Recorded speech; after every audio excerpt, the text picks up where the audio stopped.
اعوذ باللہ من الشیطان۔ ہمارے ایک تبلیغی بھائی نے کہا کہ آپ لوگ بغیر ٹوپی کے نماز پڑھتے ہیں، کیا یہ جائز ہے؟ نبی نے کبھی ٹوپی نہیں اتاری۔ حضرت اسماء روایت فرماتی ہیں کہ ابو بکر رضی اللہ عنہ وارضاہ نے ایک چادر میں نماز پڑھائی، جو انہوں نے آدھی نیچے باندھ لی اور آدھی اوپر لے کر اپنے کندھوں پر باندھ لی اور ایک چادر میں نماز پڑھائی۔ اسماء کہتی ہے میں نے پوچھا بابا آپ کے پاس کپڑے تو اور بھی تھے، آپ نے یہ ایک چادر میں نماز کیوں پڑھائی؟ فرمانے لگے اس لیے کہ رسول اللہ صلی اللہ علیہ وسلم نے زندگی کی آخری نماز ہمیں ایک کپڑے میں ہی پڑھائی تھی۔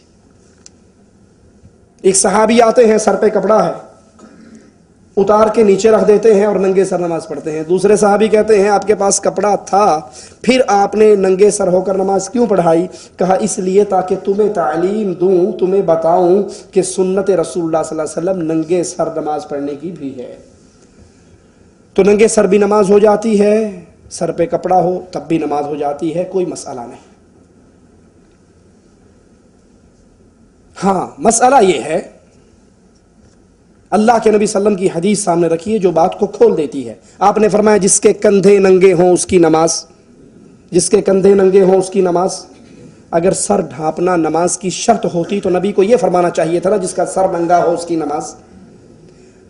مسجد میں آؤ اپنی زینت اختیار کر کے آؤ، کسی کے پاس اچھی ٹوپی، اچھا رومال، اچھا کپڑا سر پہ ہے وہ لے کر آ جائے، اچھی بات ہے، کوئی بری بات نہیں۔ لیکن اگر کسی نے اپنے سر پہ نہیں لیا تب بھی وہ کھجور کے تنکوں کا بنا ہوا چھکو سمجھتے ہیں جو اونٹ کے منہ پہ چڑھایا جاتا ہے کسی کو کاٹ نہ لے، وہ مسجد کے دروازے پر ہی پڑا ہوتا ہے، اندر داخل ہوتے اٹھایا سر پہ رکھا، اللہ اکبر، نماز پڑھ کے واپس آئے، جب جوتی پہنی یاد آیا کہ چھکو تو لائے نہیں سی، وہ تو سر پہ ہی ہے، اتار کے وہیں سے اٹھا کے پھینک دیا۔ کرتے ہیں یا نہیں کرتے؟ اب کچھ ترقی ہو گئی ہے تو اب وہ کھجور کے تنکوں کی بجائے پلاسٹک کے چھکو آ گئے۔ چائنا نے ترقی کر لی نا، ہر چیز بنا رہا ہے مسلمانوں کی، تو اس نے یہ بھی بنا دی۔ اب سوچئے قرآن کہتا ہے مسجد میں آؤ تو زینت اختیار کرو۔ اب یہ پلاسٹک یا کھجور کے تنکوں کے چھکو چڑھانے والوں سے پوچھو کہ یہ چھکو پہن کر تم ولیمے پہ جاؤ گے؟ تم دکان پہ جاؤ گے؟ تم کاروبار پہ جاؤ گے؟ تم ڈیوٹی پہ جاؤ گے؟ نہیں جاؤ گے، پھر ڈرامہ کرنے کے لیے مسجد ہی رہ گئی ہے۔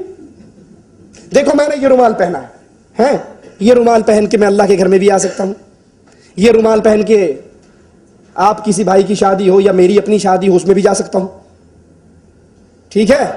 آمین نہیں کہا، بڑے کنجوس ہو آپ۔ تو بازار بھی جا سکتا ہوں، ڈیوٹی پر بھی جا سکتا ہوں، سارے کام کر سکتا ہوں نا، ٹھیک ہے؟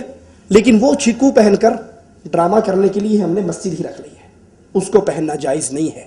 نمبر 2، جن بھائیوں کو اعتراض ہوتا ہے ننگے سر کا، پاکستان میں کسی مسجد میں چلے جاؤ اور ننگے سر جا کے آپ اللہ اکبر، جو ساتھ بیٹھا ہوگا نا بے ایمان وابی گستاخ ننگے سر آ گیا، ان سے پوچھو کیا ہوا؟ اور ننگا سر کرنا توہین ہے۔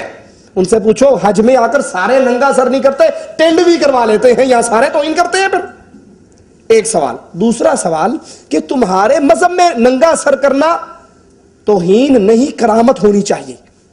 ہمیں نہیں یہ الٹی گنگا سمجھ آتی، کوئی سر ننگا کرے تو ہم کیا فتویٰ لگاتے ہیں؟ گستاخ، بے ادب، توہین کر رہا ہے۔ اور اگر سر سے لے کے، مجھے معاف کر دینا کڑوی بات ہے لیکن ہضم کرنا، سر سے لے کے پاؤں تک سارا کچھ اتار دے، فرنٹ اور بیک بالکل اوپن کر دے، اس کے بارے میں کیا کہتے ہیں؟ حضرت بابا جی ہمارے گھر میں اولاد ہوگی، اس کے سامنے رکوع کرتے ہیں اور پوچھتے ہیں بابا ہمارے گھر میں اولاد ہوگی۔ کوئی پوچھے بھائی یہ تو ننگا ہے، کہا آپ کو کیا پتا، ہماری معرفت کی آنکھ سے دیکھو یہ مجذوب ہے، ولی اللہ ہے، پہنچی ہوئی سرکار ہے۔ ننگا سر کرنا گستاخی ہے تو پورا جسم ننگا کرنا بڑی گستاخی ہوگی۔ اور اگر تمہارے ہاں ننگے ولی بن جاتے ہیں تو ٹنڈ کروانے والا، ننگا کرنے والا کوئی 5% تو ولی بیچارہ اس کو بھی مان لو۔